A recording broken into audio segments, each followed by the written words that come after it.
Packers get a win over the Carolina Panthers on a Saturday game, and a lot of things shake up for the Packers in the NFC playoff race. I'm Joey of Underage Packers. Welcome to episode 48. As always, joining me to recap all of that great stuff is a Big B. How you doing, Big B? What is going on? We are back in the room. Back in the classic room.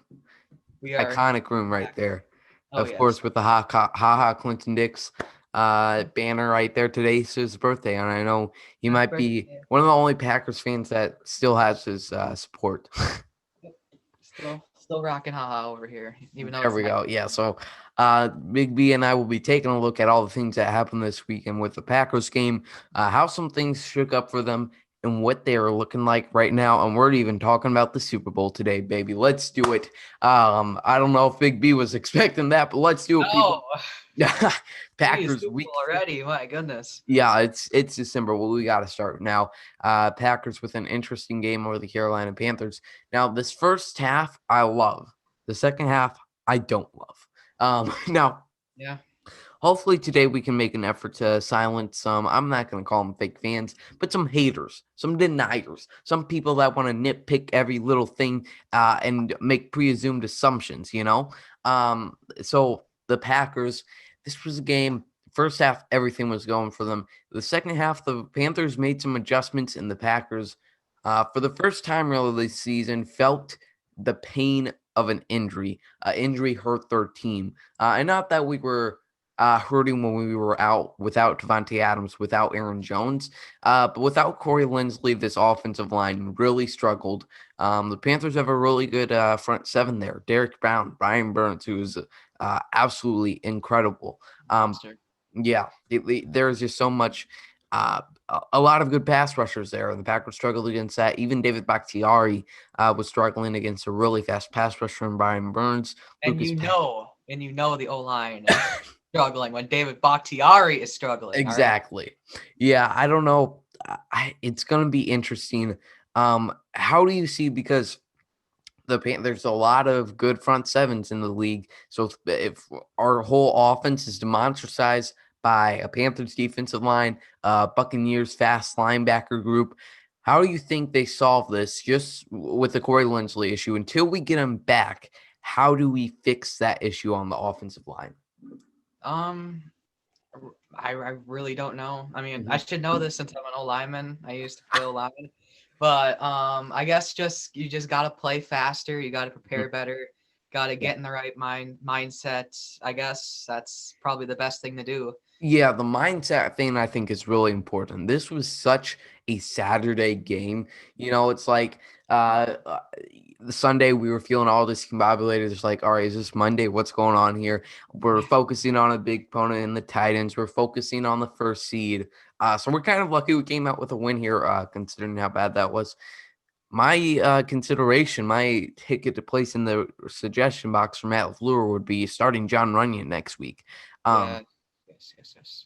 I don't think there's a better answer at center for us at Elton Jenkins, but that left guard position is certainly hurting. And I think Lucas Patrick is a great offensive lineman. Just when those were some really tough matchups for him. And I don't know how better John Runyon would do, but that was just an awful performance from Lucas Patrick. And that second half, Big B, do you think there was anything else besides that offensive line play that was hurting the Packers? Oh boy. Probably just trying to get momentum on offense. I Yeah. mean, it felt like the offense was dead again. Yep. Just like when we faced the Colts. Yeah. Just felt like one of those dead offensive second half performance Mhm. thingamabobs, if you know what I mean. I don't Yeah. even know what I'm saying anymore, but yeah. We've seen too many of those from the Packers this year. Yeah, Yes. I agree. They were trying too hard to just get that momentum instead of sticking to Trying to what be was too working cute. with. What was Trying that? to be trying to be too cute on offense. That Exactly. thing that pisses me off. Yeah. Like, They lost you the Saints a just game against run us the in three. football. You don't have to do these nice bubble screen bullshittery Yeah. too shit on Yeah, offense. exactly. And I Oh, get it. I get it was a game plan against the Panthers yeah. that we're gonna have to get the ball out quick. They're gonna play the short game. But it was just so frustrating seeing us doing these screens over and over again, the RPOs. They just were not focused. I didn't. I don't know too much about RPOs. I couldn't tell you if that was bad decision making on Aaron Rodgers' part, but you would think he's playing Yeah. like an MVP. He's had 15 years of veteran experience on his belt. He should be able to make a read like that on an RPO. Um, I don't know. I don't like that game plan. I wish we could have stuck to Aaron Jones, and I know it would have got irritating. To have a little bit of some growing pains, 2 yards runs here and there, but he kept on breaking them off for 5 yards. Now another thing about this game that really ticked me off here. Your boy Jamal Williams was got out. He was injured in the first quarter, I believe. So Yeah. we'll talk a little bit about what that could mean for the future here, going down the line. Um, Sadness and depression. yeah, but the thing, so you take out Jamal Williams, and this is what Matt LaFleur talked about after the Eagles game that ended up in a Packers loss. Should have been a win after the refs missed a PI, but I'm not one to blame it on the refs. But so Jamal Williams goes out. We're apparently planning to do even more of a split back, some handing off, splitting the carries. So Jamal Williams goes out. You have a second round draft pick. I don't care if this was a draft pick for the future. You have a second round draft pick on your bench. Put him out there. You give him one carry, he goes for 18 yards, and he doesn't get a carry the whole game. I'm not buying what you're saying, Mr. LaFleur. I know we're on good terms and everything, maybe not first name basis yet, but I just don't understand this. He gets a carry for 18 yards, and you're saying the offense never aligned for it. The situation never arose. The situation arose for wide receiver screens for 2 yards. I just don't get why we didn't get AJ Dillon more involved, why he hasn't been more involved all season. I get he's learning the system, but throw him out there. That's what you got to do when you have injuries. Next man up, call him up there. It shouldn't change your game plan that much. I don't know. That's just something frustrating to me. And yeah, there's a lot to talk about the AJ Dillon pick, but I don't want to talk about the draft right now. I mean, do you think AJ Dillon should have got more carries last Saturday?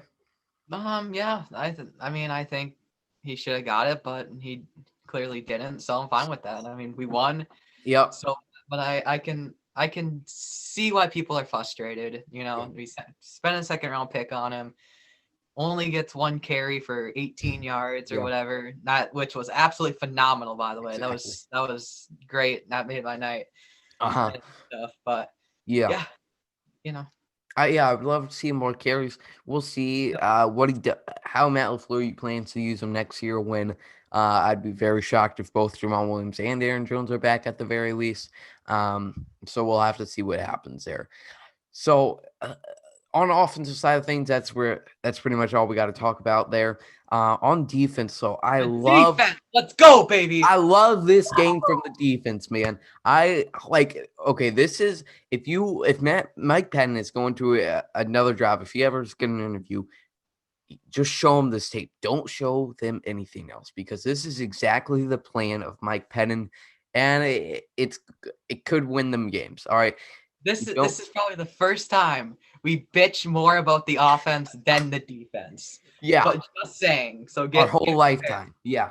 Yes. It's just so Mike Patton's plan here is we're going to let you get these 5-yard gains, but we're not going to let you go down the field and score in a minute and a half. They did that. And the Panthers were only able to score twice in the whole second half. Absolutely huge. Also, I know you posted it on there, kind of went viral on Twitter. Adrian Amos.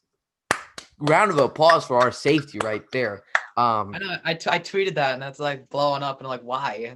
Yeah, exactly. I'm so confused, but I mean, I'll take it. Yeah, that was a great game for him, and he was really all over the field. I mean, he's making tackles, great in coverage, great in coverage, outstanding in coverage, getting all the pass deflections. And I feel really confident about them right there. He's a hard hitter as well. The best part about that, he's been playing like that all year. Yeah. And nobody has been saying anything. Like the media, of Exactly. course, some Packer fans not even giving him some credit, which is mind-blowing. Yeah. So that's why I tweeted that, because like he's freaking amazing. Adrian Exactly. Amos is so good, but he just doesn't get the credit he Yep. deserves on offense. Same with Darnell Savage. He's been Yep. playing amazing this year. Yeah. Yes, I I love love our it. safeties. I love it. Yeah. It's like, so I rewatched the game yesterday, and yeah, it was just a great. I want to say it's a great coach game by Mike Penn, because defense, it's hard to tell. There's not a play call per se every play. Um, Yeah. but I love how they're using Adrian Amos. I love how they're using Darnell Savage. I just love it all. I love that defense. And we got a big challenge coming up, and we'll talk about that at a minimal amount a little bit later in the episode. But yeah, I thought that was a great game by Adrian Amos, and the defense. One thing. Okay, Mhm. gonna bitch about one thing. All right. Christian Kirksey getting more snaps than like Yeah. Chris Barnes and Kamal combined. Like Yeah. next week we got Derrick Henry. Mhm. I want more Chris Oh, yeah. Barnes, more Kamal Kamal Martin. Martin Yeah. than Kirksey. Exactly. Move Yeah, on. I know Chris Barnes got an eye injury. I'm not sure how he did that. Yeah. But John Watson on him. yeah, that was a great play on the QB sneak, knocking that ball out. Just a heads-up play by the defense right there. Yes. I wish Jair Alexander would have picked it up instead of Kevin Keene. Kevin King is slow as hell, by the way. Like, Yeah. come on, like he should have taken that to the house. That was Kevin Keene was a guy that a lot of people were going after this game, and I can't blame him. There was a lot of He had a double pretty moves. rough game. Yeah, there's a lot of double move routes from Robbie Anderson, who is granted very talented, Yes. but he kind of killed us with that when he had the opportunity there. Kevin, he is what he is. He's not turning into anything special. He's a cornerback number 2 for us. Sometimes he's good, sometimes he's below average. That's what you get from Kevin Keene right there. Yep. That's pretty much all I have to say about the defense in this game. You have any thoughts? Sedarius got his 11th sack. Love to see it. 5 sack of the year. Mm-hmm. I think I read that somewhere. Yeah, I think that's it. Yeah. I'm really excited going down the stretch how this defense performs. Oh, and another thing, I think we talked a little bit about this week, last week. Dean the Machine Lowry, man. I don't know. He wasn't too much of a star this game, but man, he's just kind of average. But the the Eagles and the Lions game, he had some big plays right there. Yeah. So, and I think that was your guy. I think in Final Hype where I asked you who's going to step up during the stretch. I would love it to be Dean the Machine Lowry. Dean Lowry is like that guy that gets hated on so much, but he's like actually playing like solid. Yeah, exactly. So when he makes plays like that, it just makes me so happy. Exactly. So happy. Yep. I love Dean Lowry. Yep. And that pass rush, I'm so excited for it. I have a feeling there's a game here. Maybe it's Titans game. Maybe it's the Bears game. Maybe it's in the divisional round. Our pass rush is going to absolutely eat a quarterback alive. I'm so hyped for it. Let's talk about that here, though. So in the NFC this week, a lot of crazy things happening. There's a chance for more crazy things to happen, but the Washington football team couldn't pull off a comeback here. So the Rams losing to the New York Jets, the New York Jets losing Trevor Lawrence pretty much there. Yeah, that's wild. So the Packers, obviously, as expected, the Chiefs beat the Saints. The Packers, all they have to do to clinch the first seed is win against the Tennessee Titans this week, have the Rams beat the Seattle Seahawks. Oh, my God. And the crazy thing is, that can actually happen. It can very well happen. It can actually happen. It can actually happen. Like, the amount of playoffs, the amount of dominant Packers teams we've witnessed, the fact that they've made 4 NFC championships in the past decade, 0 have been at Lambeau Field. The last NFC championship game to be at Lambeau Field was in 2007. And now there's a very good chance they could be the first seed and have the playoffs run through. And like literally all they have to do. Let's hope 2007 doesn't transfer over. Yeah. I think Rodgers will be a little bit more smart with his overtime passes than Brett Favre. But and then what happened next? I just don't want it to go to overtime. I can't take that from my heart right there. But literally, this is, I mean, right now, like I told you, this is the best time to be a fan, especially of the Packers, because, there might be a disappointing playoff awaiting us looming in the ballots.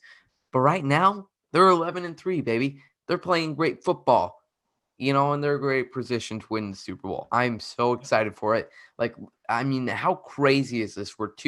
All we have to do to get to the Super Bowl is win the next 2 games, win 2 games at Lambeau, and we're in the Super Bowl. Seems I'm pretty not saying simple. it's easy, but I'm saying it's simple, Yeah. 5 more to go, Big B. Oh my God. So let's talk a little bit about this Titans game here. And then we'll get our final thoughts out and probably wrap it up there. So the Titans, obviously, Derrick Henry. Now, I've already seen so much crap on Derrick Henry. Now, look, he's going to run over us. Is the run defense a weakness for the Packers? Yes. Is Derrick Henry going to rush for over 100 yards? Probably. Has he done that against every single team this season? Yes. So when Derrick Henry rushes for 120 yards, let's not act like it was an abysmal performance from the Packers defense. That's all I'm saying. Word. Everybody's going to be after Mike Bennett. It's like, let's It's like Derrick Henry's gonna kill at least 4 people on our defense. Like, exactly. I'm expecting that. Yeah. And everyone should expect that. Yeah. So the game plan for us is pretty much like what you say all season. Get off to a fast start. Don't let Derrick Henry beat you. Don't give them the time to run out the clock and have Derrick Henry go on 10-minute drives for a touchdown. I'm excited for the offense this week. The Titans have the worst pass defense in the league as of last week, at least. I'm so excited for Aaron Rodgers, Devontae Adams to eat. And we could really. And this could be the game Yep. where MVP Aaron Rodgers clinches Let's do it. We're clinching the first seed. We're clinching the MVP. We're clinching the Super Bowl this week. Let's go, Big B. I'm super hyped for it. Sunday Night Football, and then in Week 17, we are going to be destroying and ruining all Bears fans' dream with the Tim Boyle Laser Show. I'm super excited. Best time to be a football fan. Best time to be a Packers fan. These next 2 weeks are super exciting, not only because there's great football, but also because your 2 favorite podcasters are having a big guest this Thursday with Weston Hockwitz on to talk about his job, how the Packers are doing this season, as well as that big game on Sunday night. We will talk to you then. We hope you have a great Christmas week, but thanks everybody for watching. Go Pack Go.